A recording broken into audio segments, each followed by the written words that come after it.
मुझे लगता है कि पहले की अपेक्षा तो उनका पावर उनके मंत्रिमंडल ही बता रहा है, जो उनको विभाग मिले हैं मंत्रिमंडल में, तो वही बता रहे हैं कि उनके पावर कितने हैं। तो आप ये समझ सकते हैं कि उनको जो उत्तर प्रदेश में सबसे हाशिए के विभाग माने जाते थे वही दिए गए हैं। तो इस दृष्टिकोण से आप खुद अनुमान लगा सकते हैं। हालांकि भारतीय जनता पार्टी में इस तरह के शब्दों का इस्तेमाल मुझे लगता है उचित नहीं होता है, कि वहाँ पता नहीं चलता है कब कहाँ क्या हो जाए, क्योंकि उनकी राजनीति अलग ढंग से चलती है। नहीं, मैं इस बात से सहमत नहीं हूँ। मुझे नहीं लगता है कि वो मुख्यमंत्री बनने वाले हैं या बनाए जाएंगे, और ना ही मुझे लगता है भारतीय जनता पार्टी इस तरह का कोई विचार करेगी। भारतीय जनता पार्टी जो है वहाँ प्योर हिंदुत्व का ही चेहरा रखेगी। अब उनके बाद में प्योर कट्टर हिंदुत्व का चेहरा कौन हो सकता है, इस पर उन्हें तलाश करनी है या उन्हें नया लाना है। उन्हें इस तरह का चेहरा नहीं चाहिए कि जो बहुत ज़्यादा मान लीजिए तमाम सारी चीज़ों को लेकर के चलता हो। तो उन्हें सिर्फ और सिर्फ हिंदुत्व तो उन्हें समझ में आ गया है कि इस देश में जो उनकी राजनीति चलेगी वो हिंदुत्व पे चलेगी और देश को भिखारी बना के चलेगी। तो भिखारियों की फौज बनाइए, बेरोजगारों की फौज बनाइए, और उसके बाद में आप हिंदुत्व का गुणगान करते हुए और सरकार को जो है चलाइए। और इस तरह से उनकी सरकार चलाने की नीति है, और इसी नीति पर वो काम कर रहे हैं। और मुझे लगता है कि वो जो उनका पूरा एक्टिविटीज हमें दिखाई देती हैं वो इसी अंदाज पे दिखाई देती हैं। तो मेरा अपना ये मानना है कि जो केशव प्रसाद मौर्य के लिए अब जो है हाशिए का है, ये हो सकता है कि 2024 में वो लोकसभा के लिए कैंडिडेट हो, और उसके बाद में उन्हें पिछड़ा चेहरा करके और वो करके और ले जाया जाए और केंद्रीय सदन के लिए उन्हें सोचा जाए। तो जी। ये आप समझ लीजिए कि इस तरह की स्थितियां मुझे समझ में आती हैं, इससे ज्यादा और कुछ नहीं समझ में आता है। तो ये आप एक चीज समझ लीजिए, इन विभागों का यदि आपको कार्य प्रणाली पता हो तो इनका कोई बहुत बड़ा काम नहीं होता है। इनको गांव में बड़े छोटे छोटे से काम होते हैं। इसका कहीं राशन से भी संपर्क नहीं है, क्योंकि राशन वाला भी काम खाद्य आपूर्ति विभाग करता है।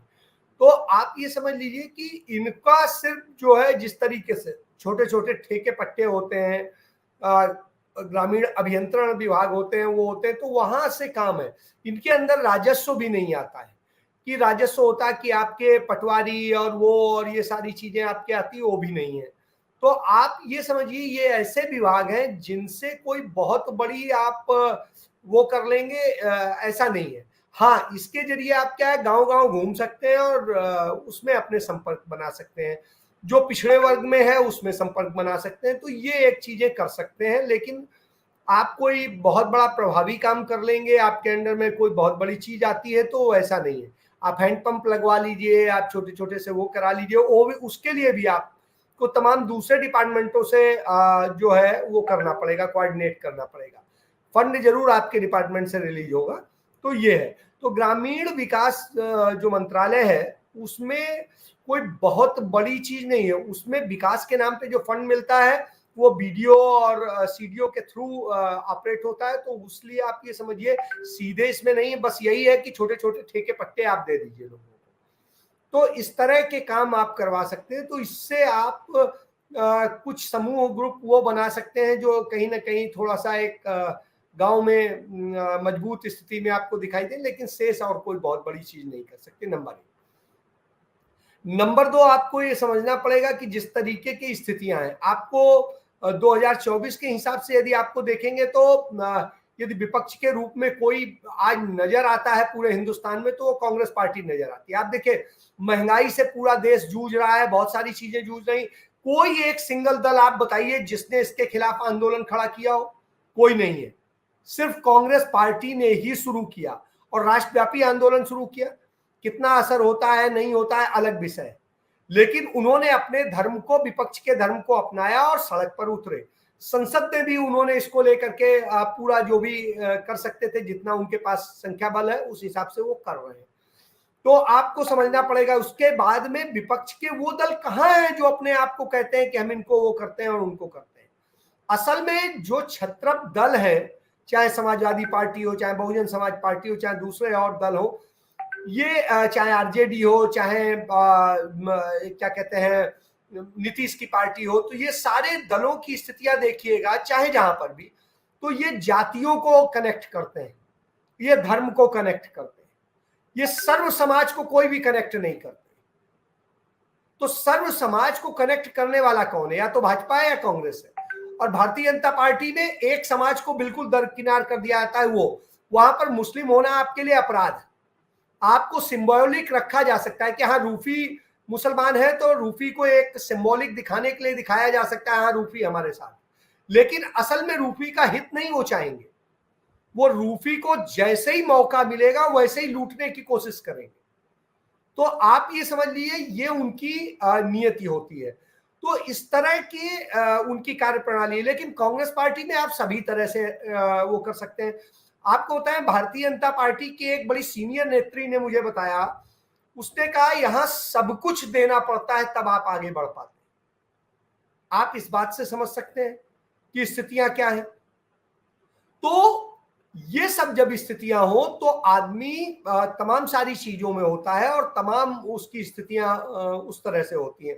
तो इनको आपको समझना पड़ेगा कि आप कहां पर हैं और कैसे हैं। रही बात आम आदमी पार्टी की, आम आदमी पार्टी विश्वसनीय नहीं हो सकती है, क्योंकि आपने देखा दिल्ली में जब दंगे हुए आम आदमी पार्टी बिल्कुल घरों में बैठी रही और वो भारतीय जनता पार्टी की स्टाइल में चलती रही। अभी देखिए पंजाब में पहुंचते ही उन्होंने भारतीय जनता पार्टी के ही लगभग एजेंडे शुरू कर दिए।